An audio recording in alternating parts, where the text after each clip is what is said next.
Puji Tuhan, kelahiran Yesus di Betlehem sudah dinubuatkan di firman Tuhan.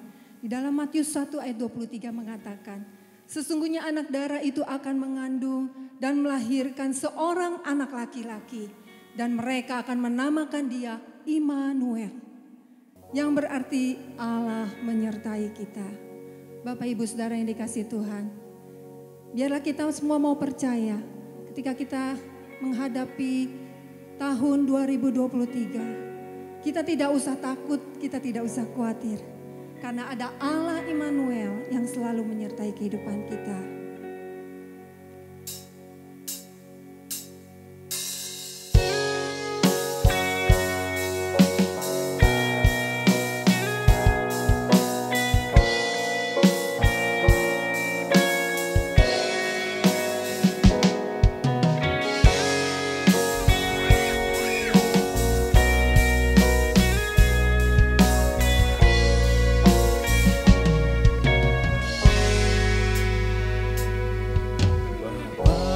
Datang dan berserah, ku nyatakan Kau yang berkuasa, seorang anak berkuasa,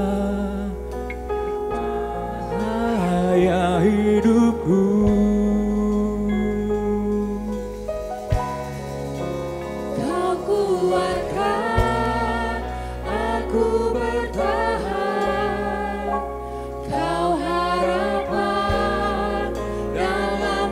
Kesesakan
Bapa di dalam sorga, kami naikkan syukur pada pagi jam ini. Kami beroleh kesempatan merespon panggilan Tuhan kepada seluruh orang percaya untuk beribadah kepada Tuhan. Kami boleh hadir secara onsite ataupun kami boleh mengikutinya secara live streaming dimanapun kami berada. Dan biarlah kami datang di dalam kerendahan hati, di dalam ketulusan, dan melalui pengakuan iman yang kami boleh naikkan kepada Tuhan, maka kami beroleh kekuatan baru di saat kami menikmati hari perhentian. Kami beribadah, kami memperhatikan ketetapan yang Kau sampaikan bagi kami semua. Kami menyerahkan Bapa, biarlah jika sebentar kami mendengar dan merenungkan firman Tuhan. Kami menyediakan hati kami sebagai tanah yang subur, sebagai tanah yang gembur. Sehingga setiap butiran benih firman Tuhan yang jatuh ke atasnya berpotensi untuk berakar, bertunas, bertumbuh, berkembang, berbuah dengan lebat dan bahkan buahnya tinggal tetap. Dan mendatangkan kemuliaan bagi nama Tuhan Allah saja. Kami menyerahkan waktu di depan kami ke dalam tangan-Mu dan kami meletakkan dan mendasarkan semua doa yang kami naikkan kepadamu di dalam satu nama. Namanya Tuhan kami Yesus Kristus. Haleluya, bersama kita berkata amin. Jemaat kekasih dipersilakan duduk kembali. Salam, semangat pagi, salam sehat dan bahagia untuk kita semua.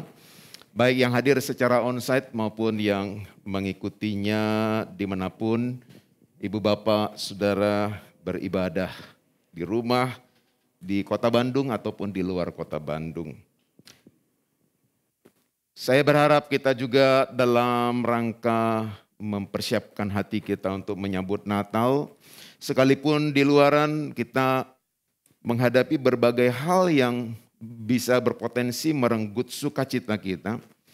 Tetapi kita jangan sampai kehilangan sukacita karena sukacita yang dari sorga itu memiliki potensi bahkan untuk memberi dampak sukacita juga bagi orang di sekitar kita. Kalau kita sendiri nggak punya sukacita, terus sementara dunia membutuhkan sukacita, tentu tidak ada hal yang kita bisa bagikan bagi mereka. Ibu bapak saudara-saudara dikasih oleh Tuhan, saya nggak perlu kenalan lagi ya kayaknya ya. Saya Pendeta Mulyadi Kaleb, saya sudah hampir 30 tahun ya di Lengkong Besar. Dan mengucapkan terima kasih untuk kesempatan saya boleh melayani ibu bapak saudara-saudara di ibadah 1 dan 2 pada hari ini. Baik, kita akan masuk di dalam sebuah tema yang diberikan kepada saya, yaitu namanya Immanuel. His name is Immanuel. Ibu bapak saya sudah kasih oleh Tuhan pada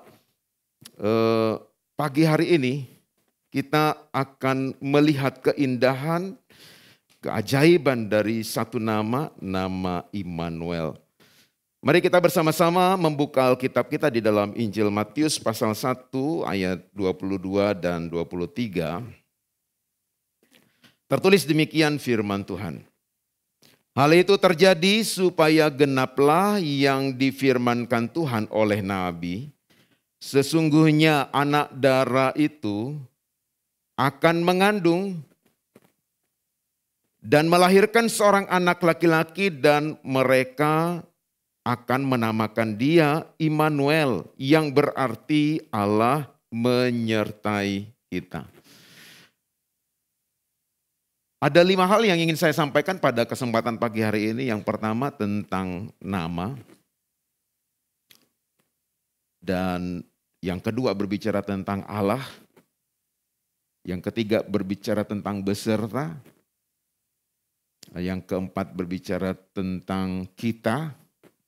Dan yang terakhir berbicara tentang implementasi atau dampaknya dari nama itu berhubungan erat enggak dengan aku, dengan kita semua.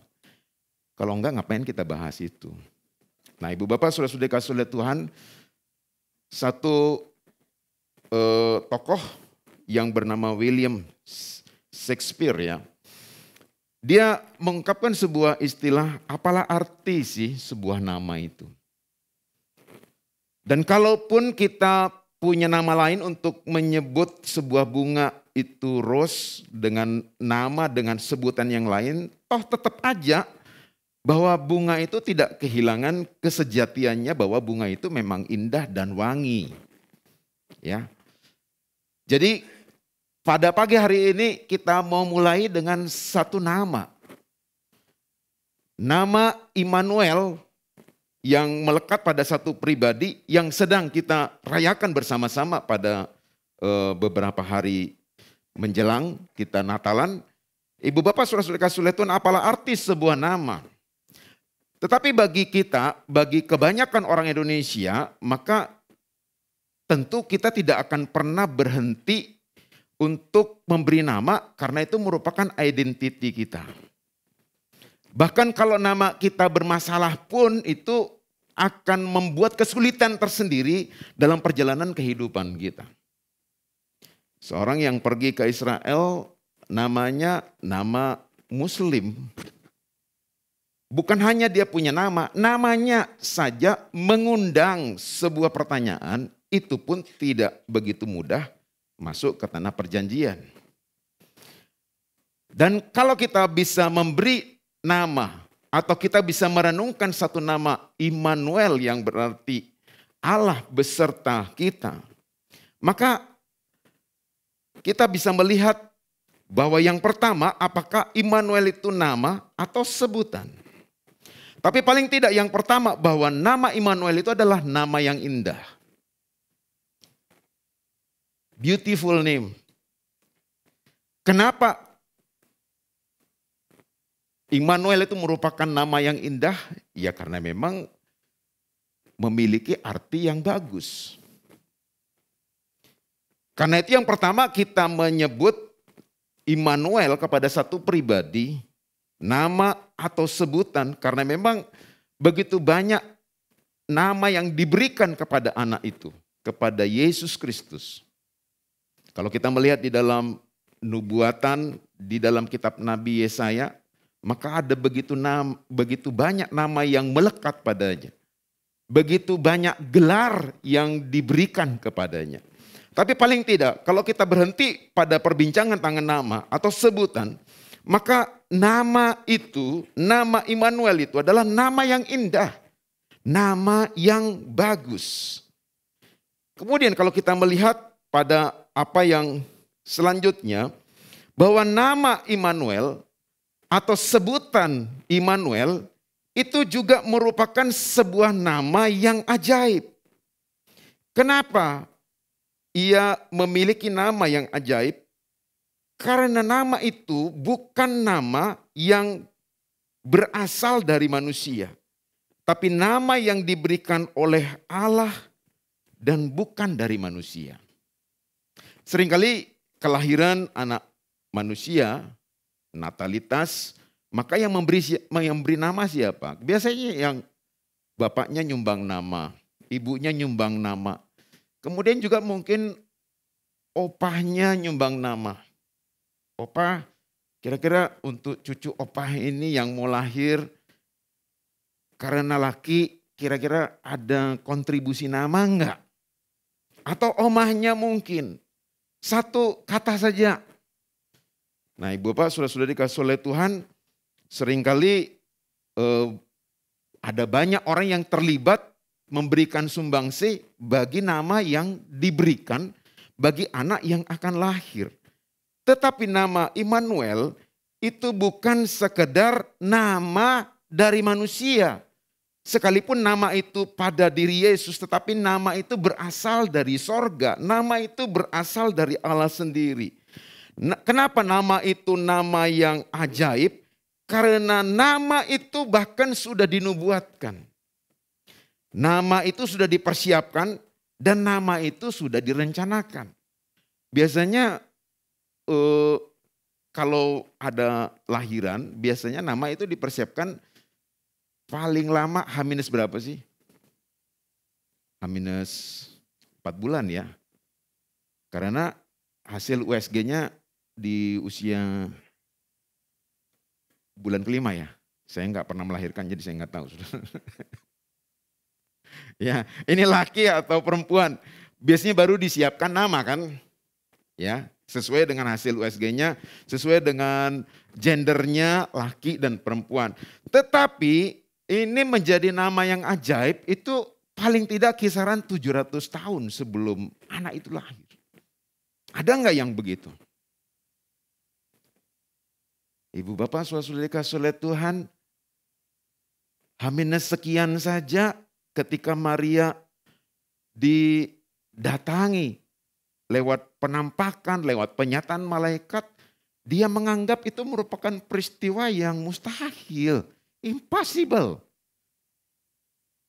Peristiwa mengandung saja itu sudah menabrak dari sesuatu hal yang dikatakan oleh manusia sebagai sesuatu yang mungkin. Bagaimana mungkin seorang gadis bisa hamil, bisa mengandung, dan seterusnya dan seterusnya. Tetapi ini dihitung mundur sekian ratus tahun, nama itu sudah disebut. Ibu bapak saudara-saudari kasih oleh Tuhan. Di dalam kitab Nabi saya, Immanuel itu muncul, nama Immanuel itu.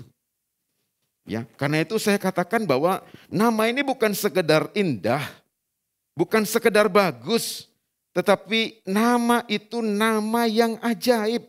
Karena nama yang diberikan berasal dari Allah, nama itu dinubuatkan, nama itu dipersiapkan, dan nama itu direncanakan. Sehingga ini benar-benar merupakan by plan, by design. Dan yang berikut, ya, bahwa nama atau sebutan itu berbicara tentang karakter. Karena nama bagi orang Yahudi itu berbicara tentang karakter, berbicara tentang sifat. Sama seperti orang Jawa, seringkali kalau kita kasih nama Sugih Waras, umpamanya begitu ya. Ada nggak nama orang Sugih Waras?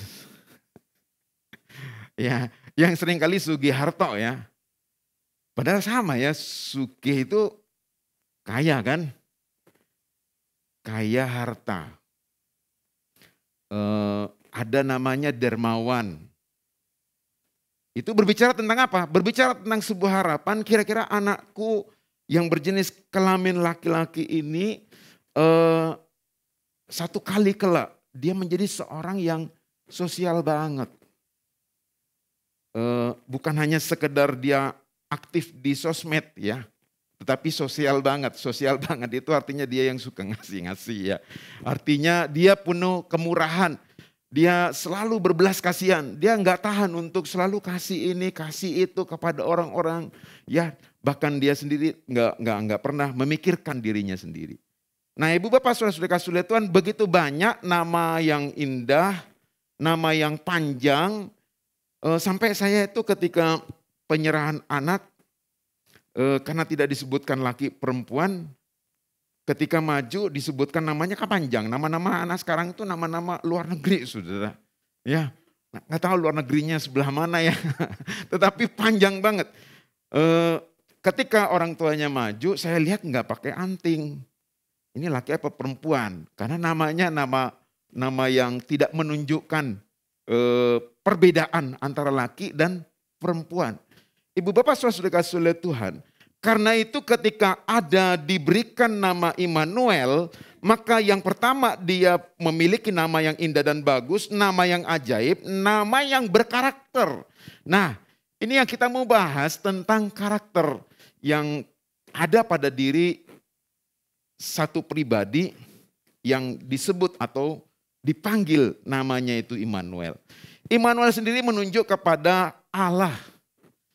Ya, menunjuk kepada Allah yang berinkarnasi di dalam daging, kemudian dia disebut Yesus Kristus.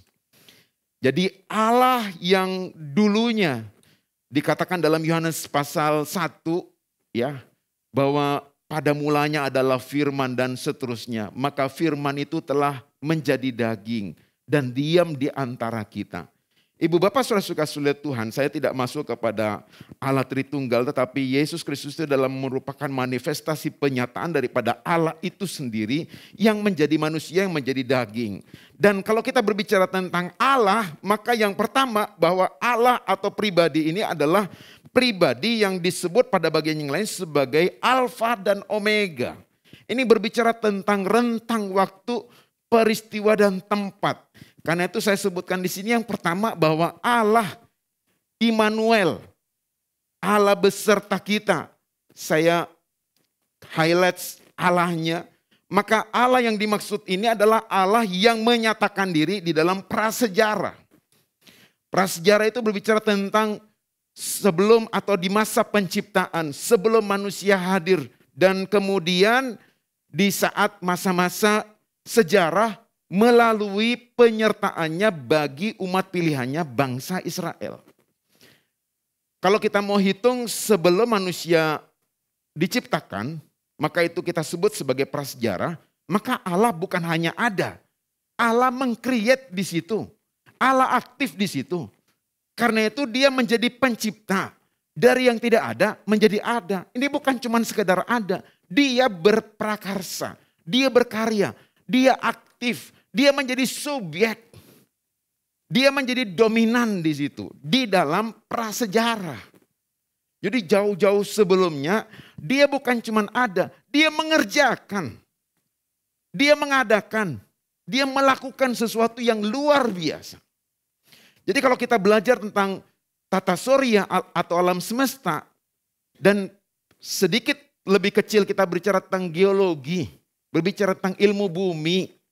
Berbicara tentang mungkin lebih sempit lagi, kenapa sih ada gempa? Kenapa sih ada tanah yang kemudian melebar, pecah? Kemudian kenapa tanah bisa bergelombang? Kenapa akibat gempa itu bisa membuat rumah bergeser dari satu titik ke titik yang lain? Itu merupakan sesuatu yang mungkin dalam ilmu yang dipelajari oleh manusia, sesuatu yang sulit untuk bisa diterima oleh akal. Tetapi Allah kita dalam prasejarah itu, dia menciptakan alam semesta. Jauh lebih besar dari secuil pengetahuan tentang geologi, tentang ilmu bumi. Dan kemudian ketika manusia jatuh di dalam dosa, maka Allah itu tidak membiarkan manusia berjalan sendiri. Allah menghampiri, Allah mencari, Allah memanggil. Karena itu 3 agenda yang Tuhan nyatakan dalam kehidupan kita. Dengan asumsi bahwa setiap orang telah berbuat dosa dan telah kehilangan kemuliaan Allah, maka tidak membuyarkan visi Tuhan. Bahwa dia pernah menyampaikan, mari kita menjadikan manusia menurut rupa dan gambar kita. Itu visi. Sampai misinya ketika manusia jadi, beranak cuculah. Ditempatkan di Taman Eden, berkuasa, memberi nama-nama, memelihara dan mengusahakan Taman Eden. Sampai manusia itu jatuh dalam dosa dan kemudian dia terhilang dari hadapan Tuhan. Dan Tuhan tidak pernah berhenti untuk mencari, tidak pernah berhenti untuk memanggil supaya mahkota ciptaannya ini kembali kepada dia. Karena itu Bapak, saudara-saudara kasih oleh Tuhan, pertobatan sejati itu merupakan emergency call. Panggilan darurat. Karena itu sebelum kita Natalan lebih jauh, apakah satu agenda Tuhan yang paling penting, kita sudah kembali kepada Tuhan. Dalam pertobatan yang sejati. Kemudian masuk di dalam pembentukan tangan Tuhan. Untuk selanjutnya kita menjadi alat di tangannya. Saya selalu kemana-mana ngomong 3 agenda ini. Ayo balik kepada Tuhan. Biarkan tangan Tuhan membersihkan kehidupan kita. Membentuk kehidupan kita. Bagaikan tanah liat di tangan sang penjunan menjadi bejana. Dan next, bejana itu menjadi alat yang efektif. Kalau sudah gitu, boleh Tuhan datang. Atau kita datang sama Tuhan. Datang maksudnya pulang ya. 3 agenda ini terpenuhi. Ibu bapak saudara-saudara kasih oleh Tuhan, Allah Alfa dan Omega itu bukan hanya berhenti dalam karyanya di dalam prasejarah, bukan hanya menyertai perjalanan bangsa Israel, perjalanan manusia. Tetapi Allah itu juga hadir, eksis di masa kini. Sekarang ini, yang kita sebut sebagai kenyataan, realita. Kemarin kan kenangan, besok harapan. Dia Allah yang bukan hanya hadir, tapi Tuhan juga harus diberi tempat yang istimewa di dalam masa kini dalam kehidupan manusia. Dan Omega itu berbicara tentang Allah yang akan nyatakan dirinya di masa-masa yang akan datang di dalam kekekalan. Jadi Ibu Bapak Saudara-saudara Tuhan, ini tokoh segala zaman. Kita sedang memperbincangkan tokoh segala zaman. Apakah ada tokoh yang hidup segala zaman? Setiap zaman ada tokohnya memang. Setiap tokoh hidup di zamannya masing-masing. Tetapi tidak semua tokoh hidup di semua zaman. Tapi kita berbicara tentang Allah yang kita sebut Immanuel itu. Sebagai satu pribadi yang menguasai dimensi waktu, tempat, dan peristiwa. Karena itu Bapak Saudara-saudara Tuhan, luar biasa kalau kita berbicara tentang Allah yang disebut sebagai Immanuel. Satu pribadi yang datang ke dunia. Ya. Kita menerima kedatangan Jokowi aja hebat ya. Padahal dia datangnya cuma sebentar, habis itu pulang lagi. Padahal datangnya ke domestik di wilayah NKRI. Oke lah, di berbagai belahan dunia ini datang kepada pimpinan negara di situ, ketemu dengan warga negara Indonesia yang ada di situ, diaspora dan seterusnya. Oke. Tetapi yang datang ini adalah satu pribadi yang datang dari sorga ke dunia. Dari tempat yang paling tinggi masuk ke bumi. Masuk menjadi daging dalam hidup manusia yang terbatas. Saudara-saudara Tuhan, bahkan dia mati. Mati di atas kayu salib untuk ngangkat kita yang dari bawah supaya balik lagi ke atas. Wow, Ibu Bapak Saudara-saudara Tuhan, ini bukan cuman ada, tetapi Allah itu berkarya. Allah itu melakukan sesuatu untuk mendatangkan kebaikan bagi kita semua. Saudara, yang kedua berbicara tentang karakter. Ya. Bahwa Immanuel yang artinya beserta atau bersama-sama, betul enggak sih beserta? Betul enggak sih bersama-sama? Atau cuman slogan saja? Atau cuman tagline saja? Atau cuman iklan saja? Betul enggak bahwa Allah itu beserta? Betul enggak Allah itu bersama-sama? Yang pertama, saudara-saudara Tuhan, tadi saya katakan bahwa Allah itu hadir dan nyata di dalam setiap zaman. Tetapi paling tidak dalam 3 tahapan. Yang pertama, dia hadir, dia bersama-sama, tetapi di dalam jarak yang tak terjangkau. Yang kemudian dikenal dengan Allah yang transenden. Allah yang tak tersentuh, Allah yang tak terjangkau, Allah yang dekat, Allah yang jauh, tetapi dia menyatakan diri, tetapi ada batasan di situ. Ya, karena itu siapapun tokoh-tokoh dalam perjanjian lama yang kalau bisa sentuh Tuhan, mati. Siapa orang yang istimewa? Musa. Musa cuma bisa lihat punggungnya aja kok. Siapapun yang bisa berinteraksi dengan Tuhan, itu pasti mati. Karena itu hanya orang tertentu yang naik ke Gunung Sinai untuk berbicara dengan Tuhan. Jangankan memperlihatkan eksistensinya, ngomong aja itu udah petir bahasanya. Ibu bapak, saudara-saudara dikasih Tuhan. Itu karena itu bangsa Israel jadi takut. Jadi dia dorong perwakilannya, orang penting yang namanya Musa, untuk berdialog, untuk berkomunikasi dengan Tuhan. Jadi Allah di dalam perjanjian lama itu adalah Allah yang transenden.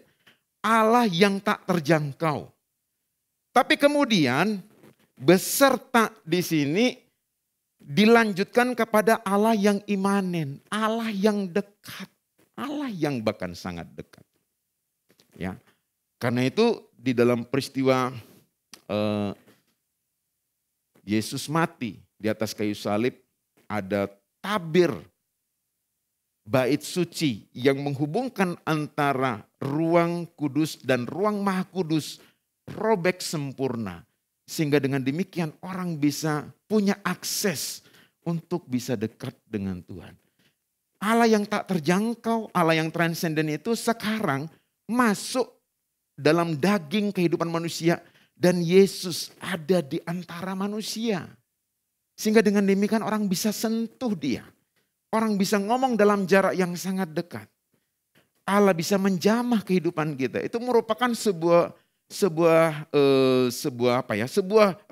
perenungan bahwa Allah itu sangat dekat dengan kehidupan kita. Dan bahkan tubuh kita itu menjadi tempat hunian, indwelling daripada Roh Kudus. Dalam kehidupan orang percaya, tubuhmu adalah bait Roh Kudus. Jadi bukan lagi dekat, bahkan dia ada dalam kehidupan kita. Saudara-saudari kasih Tuhan bisa melihat bahwa penyertaan Tuhan, kebersamaan Tuhan dalam kehidupan kita. Dari yang tak terjangkau, karena dia Allah yang maha kuasa, dia Allah yang maha kudus. Kemudian dia menjadi daging dalam inkarnasi Yesus Kristus. Kemudian lewat penolong yang lain. Maka Roh Kudus itu ada dalam hati kehidupan setiap kita. Saudara kasih Tuhan, ini bukan lagi dekat. Ini mah udah lekat. Ya, tetapi betul enggak? Kita harus review pertobatan sejati kita seperti apa. Bagi setiap orang yang percaya dalam Yesus, dia membuka hatinya, dia menjadi lahir baru. Sebagai orang yang dimeteraikan oleh Roh Kudus menjadi anak Allah. Karena itu ibu bapak saudara-saudari kasih Tuhan dalam perjalanan kehidupan kita nanti. Itu menjadi sebuah perjalanan yang tidak sendiri. Tapi bersama-sama dan disertai oleh Tuhan. Dan yang kita lihat tentang siapa kita. Kalau kita belajar tentang grammar, kalau kita bicara tentang bahasa Indonesia, maka kita itu berbicara atau menunjuk kata ganti orang pertama jamak. Ya. Jadi kalau saya ngomong nih, kita, saya ikut masuk enggak nih? Masuk enggak saya? Masuk dong. Ayo kita ke Israel. Ayo kita ke Kosambi. Ya, saya masuk enggak? Masuk dong. Yang sini masuk enggak? Masuk. Dalam kategori kita tadi. Yang sini masuk enggak? Masuk. Yang sini masuk enggak? Masuk. Jadi jamak. Karena itu kita ini berbicara dalam syarat ketentuan yang berlaku. Menunjuk kepada orang-orang yang percaya. Orang-orang yang percaya yang terbuka dan menerima dia di dalam kehidupannya. Jadi kita ini tetap ada batasannya. Kita ini apakah masuk kepada orang-orang di luar sana? Enggak. Kenapa? Karena dalam lingkup di ruangan ini. Karena itu Bapak saudara kasih Tuhan, ketika kita berbicara tentang Natal, maka Maria, Yusuf mewakili orang-orang yang percaya walaupun sepertinya tidak mungkin. Percaya. Nah justru yang belajar Alkitab atau belajar Perjanjian Lama, ahli-ahli Taurat, para imam yang tahu tentang apa yang dinubuatkan malah tidak welcome. Mereka tertutup hatinya. Karena itu berbicara tentang Natal, itu mari kita coba lihat apakah kita ini masuk, saya masuk enggak sih? Karena kalau enggak, saudara-saudara kasih Tuhan, Immanuel tidak menjadi relevan bagi kehidupan kita. Karena itu kita itu berbicara tentang orang yang percaya, terbuka dan menerima. Sebenarnya bukan orang yang bodoh juga yang bisa percaya, terbuka dan menerima. Orang-orang Majus juga orang-orang pandai yang merepresentasikan kaum cendekiawan. Dia juga pergi, ya. Karena itu dia tergerak melihat bintang, tetapi juga bergerak, ibu bapak saudara-saudara kasih Tuhan. Bukan hanya tergerak, ya udah gimana nanti aja. Tetapi mewujudkan iman kita, iman yang tidak mati, iman yang diwujudkan dalam perbuatan. Dia tergerak dan kemudian dia action, dia bergerak. Orang Majus ini bukan hanya menyembah, tetapi juga mempersembahkan.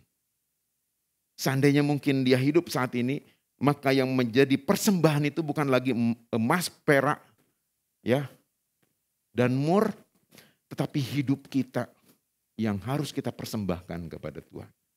Yang kemudian, yang dulu kita memiliki jarak dengan Tuhan. Saudara-saudara yang satu dengan yang lain memiliki jarak. Dan kita sebut itu seteru. Tetapi oleh darah Yesus, kita menjadi satu kesatuan tubuh Kristus. Bersekutu, bersatu sebagai tubuh Kristus. Jadi saudara-saudara kasih oleh Tuhan, kalau sudah begini kita nggak ngomong soal etnis. Kalau sudah ngomong begini, kita sudah nggak ngomong lagi soal warna kulit. Kalau sudah di dalam Tuhan, maka bukan lagi kita dipersatukan dalam iman, tetapi kita juga bersatu dengan Tuhan. Karena itu Allah beserta dengan kita. Kita di sini siapa? Jadi jangan sembarang ngomong tentang kita. Jangan-jangan Anda nggak masuk di situ. Kalau tidak memenuhi syarat ketentuan berlaku di sini. Karena itu Bapak, Saudara, Saudara Tuhan, pada bagian ini saya menyampaikan satu ayat di dalam Efesus 2 ayat 13. Tetapi sekarang di dalam Kristus Yesus, kamu yang dahulu jauh sudah menjadi dekat oleh darah Kristus. Wow. Ibu Bapak Saudara kasih oleh Tuhan, kita bukan hanya dipertemukan satu dengan yang lain, tetapi kita berinteraksi dengan Tuhan melalui darah Yesus Kristus. Karena itu dalam setiap minggu keempat di Lengkong Besar kita masuk dalam sakramen perjamuan kudus. Kita tidak lagi menjadi seteru, kita tidak lagi jauh.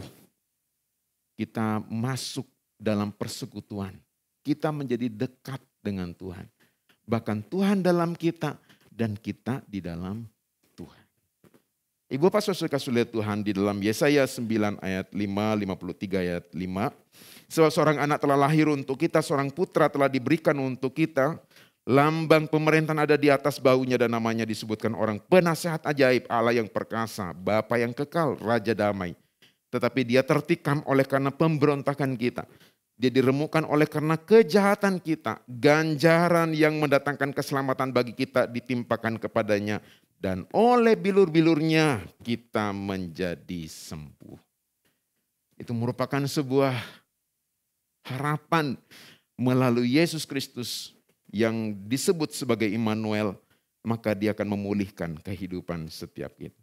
Saya sudah kasih lihat Tuhan, dampak apa yang kita bisa rasakan dari Allah beserta kita. Kalau tidak ada hubungannya dengan kita dan tidak ada perubahan apa yang terjadi dengan kita, maka itu merupakan sesuatu yang sia-sia. Kalau Jokowi cuma datang tapi kemudian pergi dan tidak ada perubahan terhadap tempat yang didatengin, terhadap orang-orang yang didatengin, buat apa? Karena itu ketika Tuhan beserta dengan kita, dampaknya yang pertama bahwa perjalanan kita di dalam kehidupan kita di dunia menjadi sesuatu yang berbeda. Menjadi sesuatu yang berbeda banget. Kenapa? Karena saya tidak berjalan seorang diri. Saya disertai oleh Tuhan. Bahkan saya disertai dengan kuat kuasanya. Sehingga apapun yang saya lakukan menjadi sebuah perjalanan yang luar biasa. Saudara kasih oleh Tuhan, hidup adalah perjalanan, oke. Tetapi hidup harus berjalan bersama dengan Tuhan. Itu menjadi sesuatu yang berbeda. Bahwa pengalaman, oke, saya pernah miskin, saya pernah kaya, saya pernah studi, saya pernah ke kota ini dan seterusnya, oke. Tapi kalau kita bersama dengan Tuhan maka menjadi sebuah pengalaman yang sangat indah. Menjadi suatu pengalaman yang luar biasa dalam kehidupan kita. Karena ini bukan merupakan pengalaman natural, tapi pengalaman supranatural. Maka itu akan berdampak kepada pengenalan kita, oke. Sebagai suatu dampak yang membuat saya lebih kenal siapa Tuhan. Karena semakin lama, semakin dekat, maka kita semakin kenal siapa Dia. Semakin kenal, semakin sayang dengan Tuhan. Semakin kita mengasihi Tuhan. Karena itu dalam hukum kasih, kasihilah Tuhan Allahmu dengan segenap hatimu. Dengan segenap jiwamu, dengan segenap akal budimu, dan dengan segenap kekuatanmu. Kalau kita nggak kenal, gimana kita bisa sayang sama Tuhan? Karena itu perjalanan, pengalaman, itu membawa kita kepada sebuah pengenalan. Kalau sudah kenal, sok atuh kenalin. Kenalin atuh Tuhan teh ke siapa? Ke banyak orang. Supaya apa? Supaya mereka juga menjadi bagian daripada kita. Ya, Kenapa? Karena Tuhan tidak ingin satu orang pun binasa. Karena begitu besar kasih Allah akan dunia ini supaya barang siapa yang percaya dalam namanya tidak binasa, melainkan beroleh hidup yang kekal. Tidak ada satu orang pun yang Tuhan kehendaki mati sia-sia. Ya, kiranya di zaman anugerah ada pemberitaan lewat mulut bibir kita untuk kita ngenalin siapa tuh Immanuel. Saudara-saudara Tuhan, ayat firman Tuhan, janganlah takut sebab aku menyertai engkau. Yesaya 41 ayat 10. Janganlah takut sebab aku menyertai engkau, janganlah bimbang sebab aku ini Allahmu. Aku akan meneguhkan bahkan akan menolong engkau. Aku akan memegang engkau dengan tangan kananku yang membawa kemenangan. Ibu bapak saudara-saudara Tuhan, ini yang membuka tabir kita untuk kita siap ready untuk kita masuk tahun 2023. 2020 lewat, tahun 2021 lewat, tahun 2022 lewat. Tapi kalau kita lihat di kaca spion kayaknya, wah kenapa bisa sampai hari ini ya? Sebentar lagi tahun 2023. Itu pun juga bukan oleh kuat dan gagah kita, ibu bapak saudara-saudara Tuhan. Saya pun juga menyadari bahwa tahun ini merupakan tahun yang sulit. Tetapi toh Allah beserta dengan kita itu menjadi sesuatu yang relevan. Sampai hari ini. Dan bahkan orang ngomong apapun tentang 2023. Saudara jangan lihat 23-nya. Saudara harus lihat bahwa Allah beserta kita. Itu yang harus menjadi key of success kita. Ya, kalau ngelihat 2023-nya, kalau ngelihat suara-suara yang muncul, maka membuat harapan kita jadi ciut, nyali kita jadi takut dan seterusnya. Tapi mari kita lihat Allah itu siapa, besertanya itu seperti apa, kitanya itu siapa. Kalau kita beserta dengan Tuhan, jangankan 23, nanti 23-nya ada di bawah. Dan nanti mungkin yang paling depan tahun 2024. Ini tahun-tahun politik, tahun-tahun ekonomi global yang mungkin menimbulkan sebuah ketakutan dan kekhawatiran tersendiri. Tapi lihat kuncinya bahwa Allah beserta dengan kita bukan hanya sampai di sini. Allah akan menyertai, bahkan dia katakan sampai kesudahan zaman. Matius 28 ya. Allah aku akan menyertai engkau sampai kesudahan zaman. Bahkan mungkin zaman belum sudah, kita udah duluan. Ya, karena kita harus balik kepada rumah yang Bapak sediakan bagi kita. Tapi Tuhan menyertai bahkan sampai selama-lamanya. Amin. Kita berdoa. Bapa di dalam sorga, kami mengucap syukur pada pagi hari ini. Kami merenungkan lebih dalam tentang arti sebuah nama. Tentang pribadi Allah. Allah yang berkarakter. Allah yang berbuat sesuatu.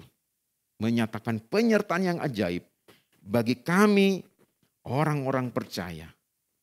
Sehingga kami boleh melangkahkan kaki di tahun 2023, 2024 dan tahun-tahun selanjutnya. Di dalam perjanjian daripada Tuhan. Bahwa engkau akan beserta dengan kami. Biarlah engkau yang akan menolong dan menuntun langkah kehidupan kami. Menjadi langkah-langkah dari perjalanan hidup yang menggenapi agenda Tuhan.